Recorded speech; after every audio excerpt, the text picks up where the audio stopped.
naman natin ang ating foliar fertilization. Ang foliar fertilization po ay ito ang hindi minamaximize ng ating mga ka-agri or ating mga farmers dahil sanay lang po tayo sa ating basal, side dress, and then ating mga top dress or drenching. Gaano ba talaga kahalaga ang foliar fertilization? So, ito po ang ating topic, plant nutrition using foliar fertilization. So, iba po ito sa ating nakasanayan na basal or soil fertilization. Iba po ito sa ating nakasanayan na side dressing, top dressing. Ito ay supplementary dahil maraming mga nutrients na nawawash out lalo na kung hindi maganda ang weather condition at hindi maganda ang moisture at lalo na ang lupa ay walang soil analysis at napaka-acidic. That's why kahit na ilang sako-sakong fertilizer ina-apply natin, hindi pa rin magre-resulta ng napakagandang harvest unless mag-supplement po tayo ng ating foliar fertilization. So ito po yung mga basic na elements upang magkaroon ng magandang plant growth and development. Una, mayroon tayong tubig, mayroon tayong sunlight, mayroon tayong air, at napakahalaga yung medium. Ito yung ating lupa. The problem ay yung ating lupa ay napaka-acidic at napaka-depleted na dahil sa sumisira sa ating mga lupa na kung walang supplementary or input ng mga fertilization, lalo na sa ating mga macro elements and secondary macro at micro, ay wala talagang makikita na harvest. Itong nasa taas, ito ay God-given. Yung tubig, wala namang bayad. Yung water at yung air, wala namang bayad. Yung sunlight, walang bayad.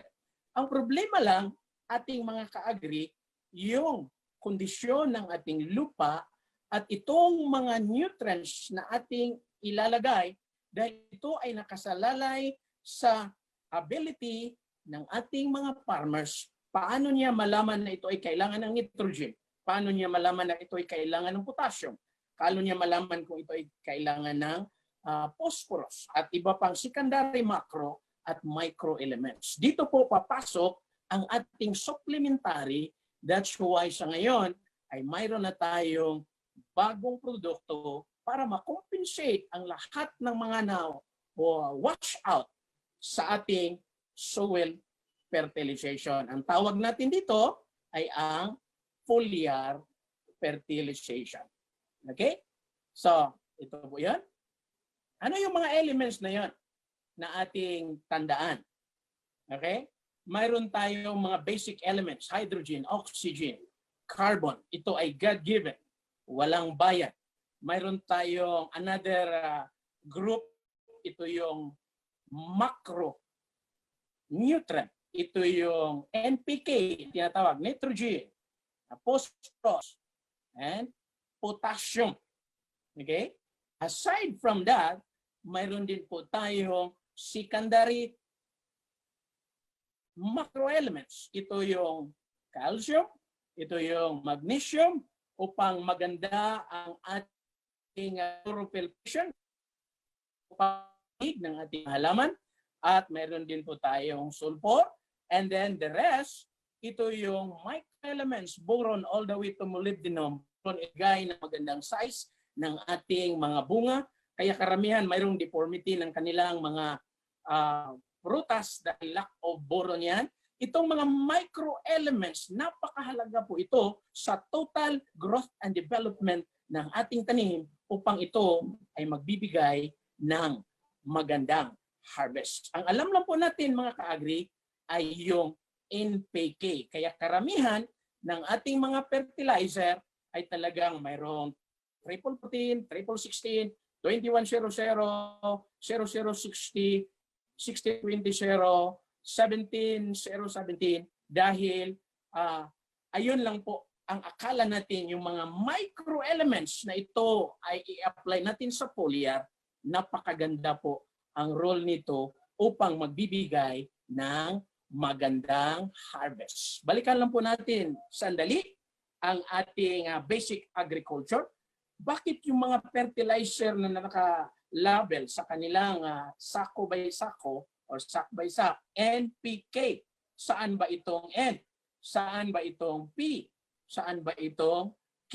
Or nitrogen 40 or 70 amopos, 20 amosol, 0 potas, or 4600 urea.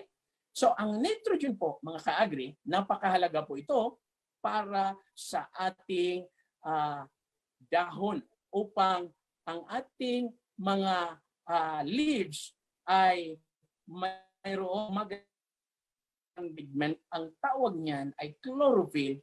Kaya on the onset sa simula ng ating pagtatanim, itong nutrient na ito ay napakalaking portion na kailangan ng ating tanim. And then pagdating ng vegetative, ito yung ating phosphorus upang matibay ang kanyang mga root system at madali ang kanyang paghahanap ng kanyang pagkain, and then matibay ang kanyang mga branches pagdating ng maturity ay hindi basta-basta masisira. And then pagdating ng flowering at saka yung fruiting, ito naman po ang ating kailangan. Kaya as you will note, 4600, ang tawag niyan ay urea. Ibig sabihin, mayroon siyang sangkap na 46% at 0 ang kanyang potassium at 0 ang kanyang phosphorus. And then, ang 1620, ito yung amopos, 16% ang kanyang nitrogen, 20% ang kanyang phosphorus, and then 0 ang kanyang potassium. Yung rate of potas naman natin ay mayroon tayong 0,060. Ibig sabihin, 0 yung nitrogen, 0 yung kanyang phosphorus, at 60% ang kanyang potassium. Mga ka-agri ko, ito ay kailangan ng timing. Saan mo gagamitin itong mga nutrient na ito? Dahil nakasalalay ang maximum or optimum produce or harvest. Depende sa nutrient na kanyang ma-i-inputs. Dahil sirang-sira na po ang ating mga lupa at highly degraded na po ang ating mga lupa, kailangan natin ngayon ng intentional inputs. Dahil ang mga tanim ay walang kamay, kailangan ni Mr. Farmer ang magda-diagnose kung anong kailangang sangkap at portion ng kanyang yugto or stage ng kanyang halaman, itong mga nutrient na ito. Okay po? So, ngayon, titingnan po natin itong paano po natin ita-target kung saang stage, anong kailangan at yung proper timing. Dahil nakasalalay po sa proper timing, proper dosage, proper nutrient, at proper protocol application na ito ay magbibigay ng magandang harvest at ito ay magbibigay ng optimum at maximum harvest. Kaya yung iba, 1 hectare nasa 56 sacks lang. Next cropping, 57, 58. Next cropping, nasa 60, 70. Alam nyo ba, sa Japan, normal lang po ang 250 to 300 sacks per hectare. Nakasalalay po yan sa nutrisyon na intentional na ipapakain, ibibigay sa tamang yugto, sa tamang stage, at sa tamang volume ng ating halaman. So sa makita po niyo ngayon sa ating ilustrasyon, ito yung vegetative stage. Dito yung ating land preparation. Kaya napakahalaga ang ating activator sa ating land preparation dahil alam nyo ba na yung 5 tons na uhot sa Cebuano or ano yan sa Tagalog? Yung naiiwan na mga after tracing, dayami. Alam niyo ba na 5 tons ng dayami kapag madidecompose during land preparation sa pamamagitan ng ating activator, ito ay magbibigay ng 2 sako equivalent ng 4600 or urea. Ito ring 5 tons ng dayami kapag ma-decompose sa tamang mga microorganism, lalo na ang ating activator, napakataas ang kanyang Trichoderma harshanum. Itong beneficial microbes na ito ay ang kanyang master, siya ay tinatawag na master decomposer. Kaya napakaganda talaga i-incorporate sa land preparation yung ating activator.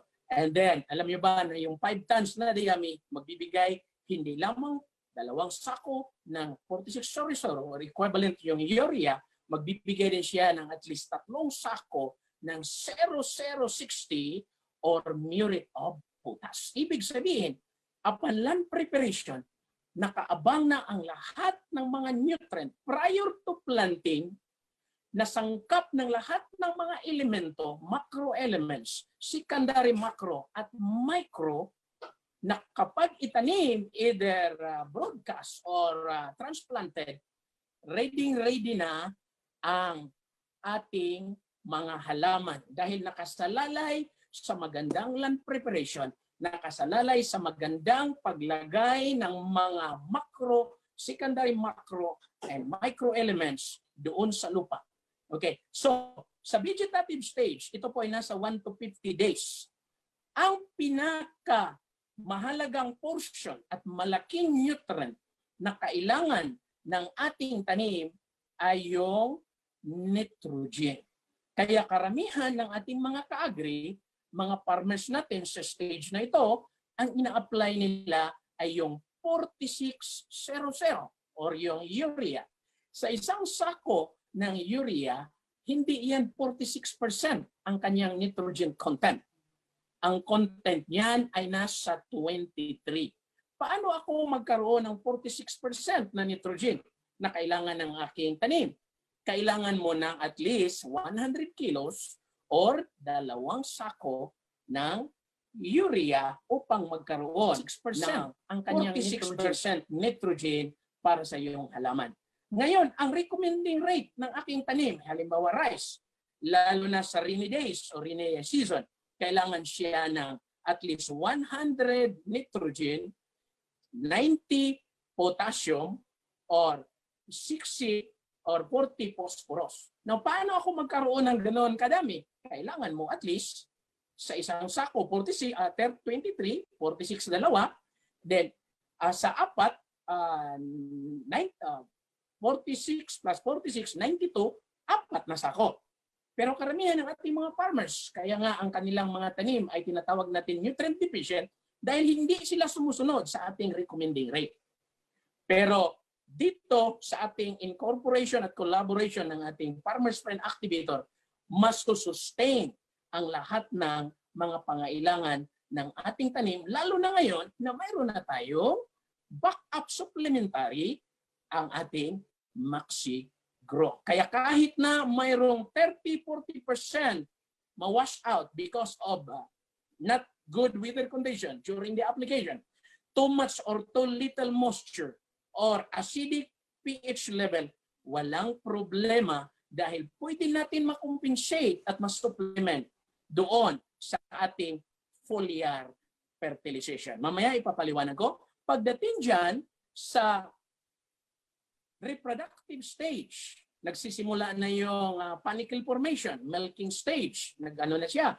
Ang napakalaking sangkap na kailangan dyan ay ang ating phosphorus. Kailangan din niya yung calcium upang matibay, kailangan din niya yung magnesium, pero yung pinakamalaking portion talaga ay kailangan niya yung phosphorus dahil nasa root development at pagpatibay na ang kanyang stage sa kanyang sa tanim na palay halimbawa. Kaya nga kung hindi right timing nutrient ang ipapakain mo, sayang lang. At hindi maganda din ang pH level sa ipakain mo, mawawash out lang yon. Only 25 to 30% ang soluble nutrient sa stage na hindi maganda ang kanyang pH level. Kaya kailangan talaga mag-supplement tayo through foliar fertilization. Pagdating naman sa flowering stage, all the way to panicle formation until maturity, ang napakahalaga niyan, kailangan niya ng calcium, kailangan niya ng magnesium, kailangan niya ng boron, kailangan niya yung mga microelements, pero ang pinakamalaking portion ay ang potassium. Kaya in-apply nila dito, 0060. Kalamihan ng mga farmers, hindi na nag-apply ng 0060. Ang kanila lang ina-apply, yung nakasanayan lang, kahit na nasa maturity, 4600 pa rin. Hindi na masyadong kailangan yan. Kahit na sa maturity level, potassium na po ang dapat i-apply dyan. So, ibig sabihin, mga ka-agri, kapwa ko mga ka-agri, ito po ay napakahalaga dahil kailangan talaga natin ito ituro. Hindi lang ito na makikita natin na ito ay yellowish, kulang ng nitrogen, ito ay stunted growth, kulang ng nitrogen. Marami pa pong mga bagay na kailangan natin. Kaya maganda kung mayroon po tayo mga technicians, makipag-coordinate po tayo sa ating Department of Agriculture. Tayo naman po dito sa CHE Agritech, mayroon tayong free soil analysis, mayroon tayong farm disease diagnosis, mayroon tayong on-site visitation prior sa application para mayroon tayong tinatawag na pre-diagnosis prior sa ating recommendation at protocol upang ako as a plant doctor, lalagyan ko itong gagawin dahil based on the soil analysis, based on the historical background ng iyong lupa, ito ang mga sangkap na kailangan ng ating pagtatanim. Okay po? Naunawaan po natin. Okay, tuloy-tuloy po tayo sa ating discussion. Now, dalawang pamaraan upang matugunan ang pangangailangan ng ating tanim. Okay? Ito ang tawag number 1, soil fertilization. Ibig sabihin po, via soil. Doon po sa lupa. Ito yung conventional, ito yung nakasanayan natin. Diyan po papasok yung basal, diyan po papasok ang side dress, diyan po papasok ang top dressing. So, soil, ibig sabihin, yung foliar fertilization ay hindi replacement. Okay? Gusto ko pong ipa-clear.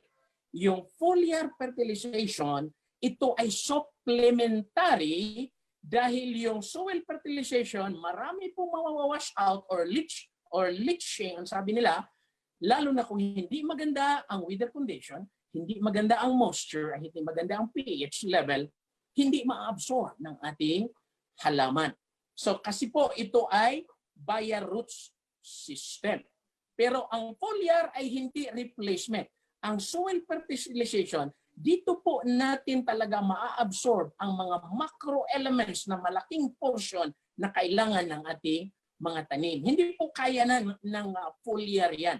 Kaya ba ng foliar na 3 sako ng 4600? Hindi po kaya through leaf technique or stomata or lenticels or bark. Dito po yan sa normal talaga na soil fertilization. Okay? So clear po tayo dyan. Ang foliar ay hindi replacement. Ito ay supplementary kung ano yung kulang na hindi na-absorb sa ating soil fertilization. Okay? Now, yung soil fertilization ay may dalawang elemento na kailangan. Either you use organic or synthetic. Gusto ko po itong ipaalam dahil dito po ang function ng ating farmer's friend at ang ating activator. Yung organic inputs na pamamaraan, una niyang gagawin, ayusin mo na yung lupa. Dahil ang lupa, yun ang ating problema. At hindi ma-absorb ang mga soluble nutrient kung hindi maganda ang pH level na nasa 6.2 normal, 5.8 to 7 ang kanyang range. Hindi po kayang ang ating mga nutrients. Sa organic na pamamaraan, lalo na gumagamit tayo ng mga humus soil, gumagamit tayo ng mga manures, yung mga dungs, ito ang kanyang unang target. Aayusin mo na ang soil. After that, yung organic matter ay maganda na. And then nutrients are now available. Dahil mayroon tayong mga beneficial microbes na siyang nagluluto ng ating nutrient. Ang problema, nawawala ang ating mga beneficial microbes. Kaya napakaganda ang combination ng ating activator at ang ating farmer's friend dahil ito ay nagtataglay ng 21 beneficial microbes na siyang tutulong upang ma-absorb ang available nutrient sa ating tanim. Dahil hindi po basta-basta makain kaagad kung walang tagaluto. Yung ating tagaluto doon ang ating beneficial microbes. After that, macroelements, secondary macro, absorb na sa ating mga tanim. So yun po ang ating organic na pamamaraan.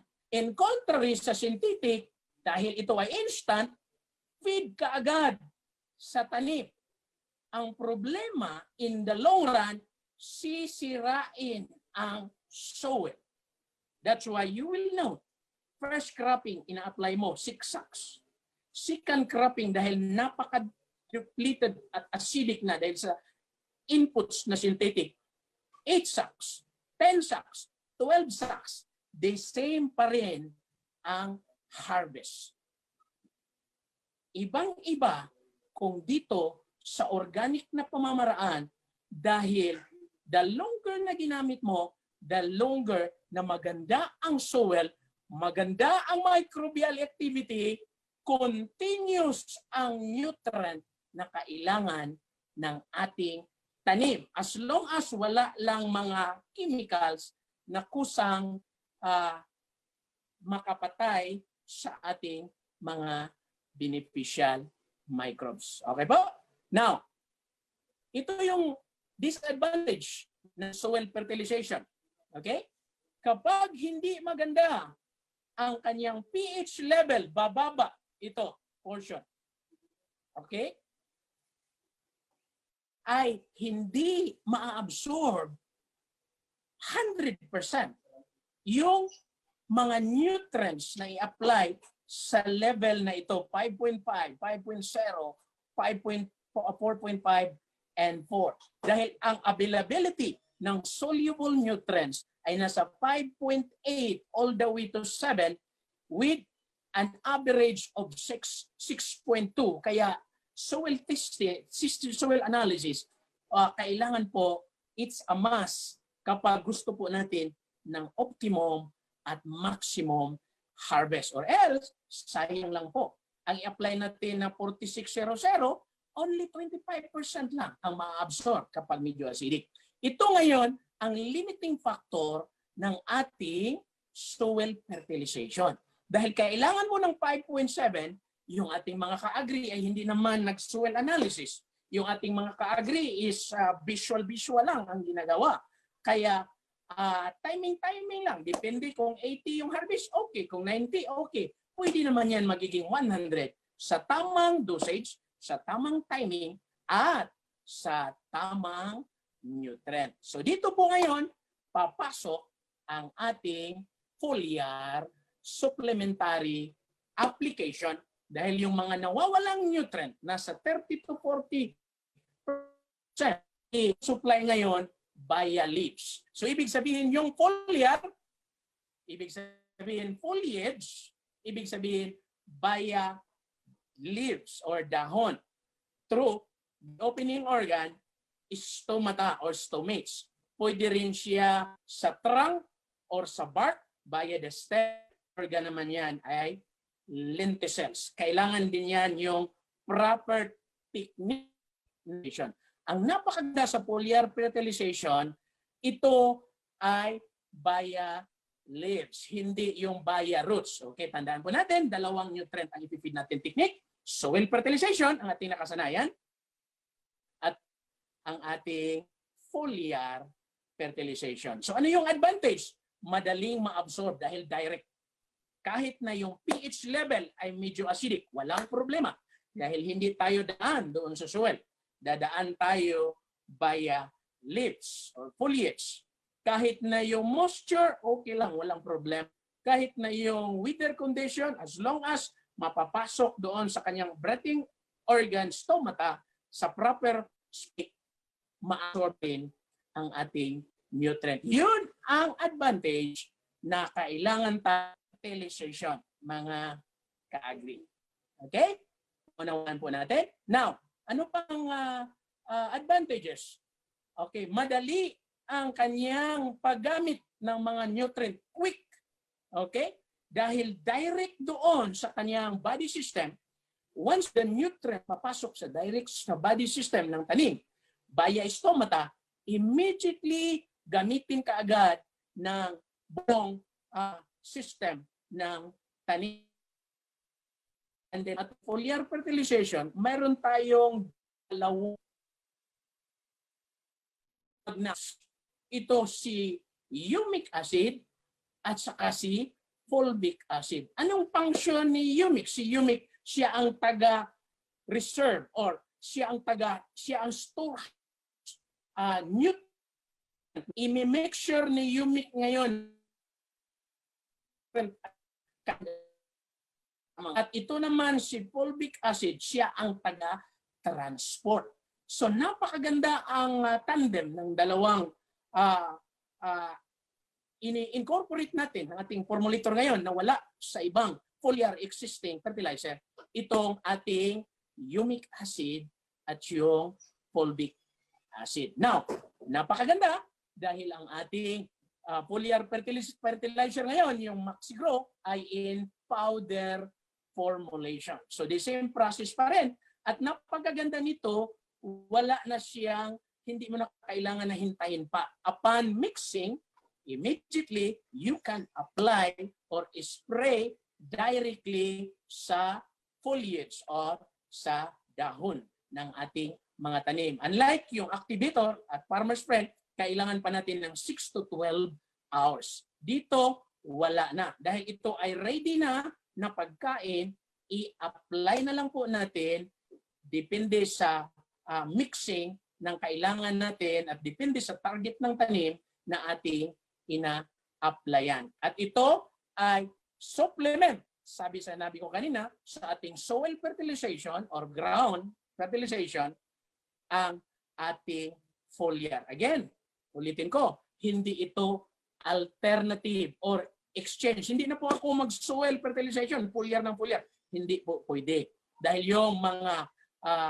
big elements or macro elements, hindi po kaya lahat na sa dahon i-apply. Ano lang yung kulang after the soil fertilization. Hindi kaya ng dahon 3 sako ng triple 14.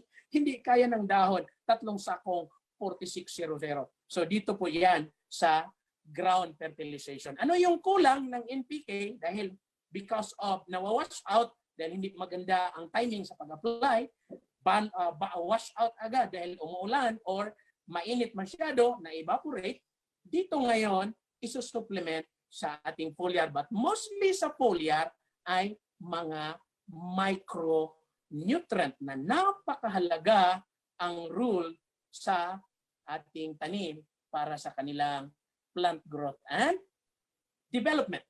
Okay, ito ngayon yung ating dahon or foliage. Okay, yung sinasabi noon ni Sir John, mayroong upper waxy substance, ang tawag niyan ay cuticle. Napakaganda po ang ating formulation dahil even to the epidermis, mayroon tayong blended na tutulong upang makapag-penetrate ang ating nutrient adjuvants, ang tawag doon. Pati cuticle or wax substance kaya niyang i-penetrate ng ating bagong Maxigrow. At ang stomata, karamihan ay nasa ilalim ng ating leaves. So ibig sabihin, napakahalaga din ang technique ng ating pag-spray. Hindi lang upper portion palagi. Kailangan din natin yung lower portion. Kaya yung ating nozzle, kailangan natin na medyo i-spread yung ang labas ng kanyang pag-spray hindi masyadong sulit dahil baka ma-wash out lang ang ating foliar fertilization. Ito naman ay napaka-wide. Ito sa foliar fertilization, dapat ito ang tama. Medyo upside down, i-reverse konti so at i-target mo doon sa ilalim ng dahon dahil nandoon maraming opening pores or stomata. Kaya ang foliar fertilization, napakaganda sa fruit trees dahil nandoon sa taas. Pero kung sa rice, sa corn, BG, iba pa na medyo mababa, i-reverse lang yung nozzle upang matarget mo talaga yung opening pores or stomata na doon papasok ang ating mga micronutrient na taglay ng ating Maxi-Grow. Naunawaan po natin? Okay? So walang problema po. Mayroon na po tayong add-on additives upang ito ay makapag-penetrate until epidermis. Wala din pong problema, lalo na sa mga fruit trees or fruit bearing, pati sa bark, pwede rin po makapag-absorb din ang ating Maxi-Grow. Kaya napakaganda dahil nasa taas ang ating i-spray. So yung nozzle natin, target talaga direct sa open pores. Ito kunti sa dahon, hindi lang yung sa taas. Dahil upper portion lang yun, yung iba hindi natatamaan ang ating stomates. Okay? Naunawaan po natin mga ka-agree. Okay, so paano natin i-apply? Very minimal lang ang ating application. Okay? So, mas pwede tayong mag-maximum at least 3 application. Maximum. Depende sa ating status ng ating mga tanim. Pero yung minimum, okay na yung 2. As long as mayroon tayong activator at mayroon tayong farmer's friend. So, depende yan. Either transplanted or direct. Ito ngayon, rice lang po tayo dahil planting season. Pero the same protocol, at least maximum 3, minimum 2 sa ating mga veggies, sa ating mga cereal crops, sa ating mga bean crops, sa ating mga plantation, fruit bearing, at depende lang sa days ang kanilang interval. So, pwede po tayo maximum 3, minimum 2. Okay? Maximum 3, minimum 2. 50 grams in 1 knapsack, ibig sabihin, half kilo per application. So medyo mababa lang yung ating expenses dahil 1/2 kilo lang per hectare per application. So ulitin ko, minimum of 2, maximum of 3 applications. Depende sa napakahalaga itong stage na ito, napakahalaga po ito. Nandyan po sa ating label at ating mga technicians, ang ating po natin, ating alalayan ng ating mga farmers upang tamang-tama talaga ang kanilang application. So, in summary na makikita natin sa ating foliar fertilization, ito lang po ang ating kailangan. Okay? Vegetative stage, land preparation. Mayroon tayong 1 kilo activator. And then, middle ng ating vegetative stage, 15 to 18 to 20 maximum, isang foliar. And then after that, 20-25 days, isang farmer's friend. And then another doon naman sa mga 40-45, another 500 grams foliar. And then end tayo stop dress ng ating 1 kilo farmer's friend. So ibig sabihin, ito ay minimum protocol ng ating cereal crops. Either rice, corn, sorghum, or yung mga 3 months na mga commodity or tanim. Sa vegetable naman, pwede tayo every 10 days after harvest. Yung mga perennial naman, iba naman yun. Mayroon tayong 5 application, lalo na yung mga annual crops or fruit-bearing na mga every year lang na bumubunga. Okay? Lalo na sa mga plantation crops. Later on, we will also discuss paano i-incorporate sa mga plantation crops or sa mga fruit-bearing crops. So far, minimum natin na protocol, 2 kilo ng farmer's friend, 1 kilo ng activator para sa land preparation, 1 kilo ng ating Maxi Grow. Kung titingnan po natin ang costing yan, nasa 7,000 plus lang po ang ating nutrient para sa ating foliar and soil fertilization. So, ito po ang ating foliar fertilization at ito po ang ating bagong produkto, ang ating Maxi Grow Natural Foliar Fertilizer with humic acid and fulvic acid. Magandang hapon po sa ating lahat.